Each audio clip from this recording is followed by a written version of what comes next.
જય ગૌ માતા મિત્રો, ઇંગળાજ કૃપા પ્રાકૃતિક ફાર્મ. જય ગૌ માતા મિત્રો, ઇંગળાજ કૃપા પ્રાકૃતિક ફાર્મ. હિતેશભાઈ મેણિયા વડાળી.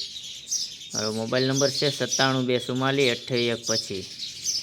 આજે આપણે ગળો હોય છે, આપણે ગળો મોલો કહેતા હોય છે, એની માટે દવા બનાવવા જઈ રહ્યા છીએ. છંટકાવ કરવાનો છે સોળીમાં અને મગમાં. સોળીમાં અને મગમાં ગળો અત્યારે આ ઝીણો વરસાદ વરસી રહ્યો છે, તો ગળો થોડો આવી ગયો છે. તો આપણે લીધા છે 500 ગ્રામથી વધારે લીંબુ. 500 ગ્રામથી વધારે જેટલા લીંબુ છે અટકળી આપણે લીધા છે. પછી ત્યારબાદ લીધું છે 500 ગ્રામ જેવું લસણ, દેશી લસણ લીધું છે. આપણા કાળી ફોતરીવાળું દેશી લસણ લીધું છે.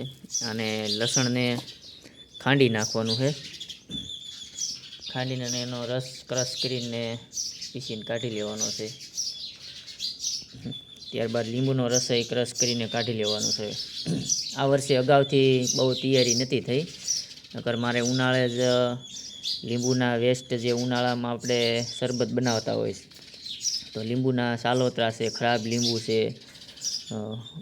બગડી ગયેલ લીંબુ છે, એ બધા હોય તે હું અને લસણ પણ ખરાબ થઈ ગયું હોય, કોઈ ખોટું થઈ ગયું હોય, કળી પીળી પડી ગઈ એવું આપણે રસોડામાં ઉપયોગ ન કરતા હોય, તો એવી લસણની કળીઓ પણ મેં સંગ્રહ વર્ષ કરી લેતો હોય છે.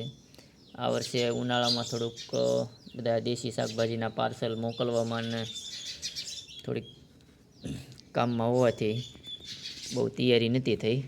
એટલે હાલ અત્યારે આપણે આ લીંબુના રસ અને લસણનો ક્રશ કરી અને આપણે આ 5 પંપનું માપ છે. પછી આમાં એડ કરીશું આપણે 2-3 મહિનાની જૂની સાઇઝ પડી છે મારી પાસે, એ સાઇઝ પણ 500 ગ્રામથી 700 ગ્રામ પંપે સાઇઝ હારે નાખશું.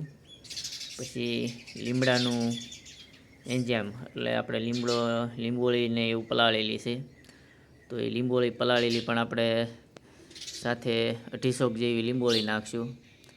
આટલું આ બધું મિશ્રણ કરી એક પંપમાં નાખી અને છંટકાવ કરશું, તો ખૂબ સારું રિઝલ્ટ ગળામાં મળશે.